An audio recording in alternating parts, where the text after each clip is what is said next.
त्याचं जे गळकं घर आहे त्या गळक्या घरामध्ये तो पक्क्या घरामध्ये कसा येईल ही माझी बंधूंनो नेहमीच माझी एक पाठपुरावा असतो.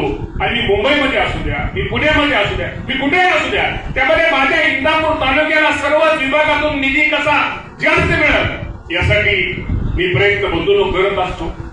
आज तुम्हाला मी सांगतो ठीक आहे, आज लाडकी बहिणीमुळं थोडी योजना असल्यामुळे काही गोष्टीमध्ये थोडं निधीमध्ये थोडं यायला उशीर होतोय, उशीर झाला होता, परंतु आज सगळं हळूहळू गाडी पूर्ववत यायला लागलेली आहे.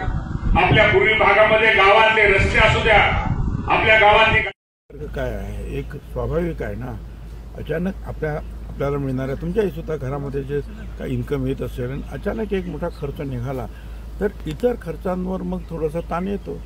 तसं राज्याचं सुद्धा तिजोरी असंच आहे.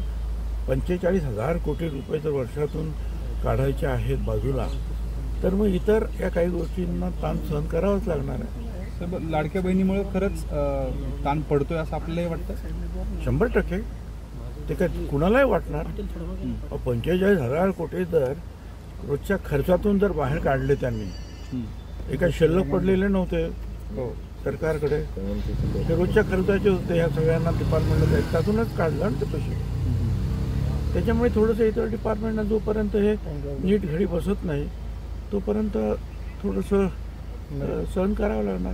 आता त्यांनी जे आहे काहीतरी वाईन शॉप्स वगैरे देण्याचं काही मी वाचलं निर्णय झालेला आहे.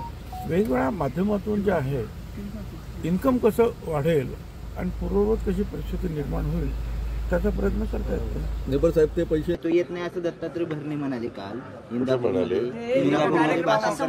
लाडक्या बहिणीच्या हप्त्यामुळे विकास कामाचे पैसे यायला विलंब होतोय. मी विचारतो त्याला कुठली बातमी कळाली.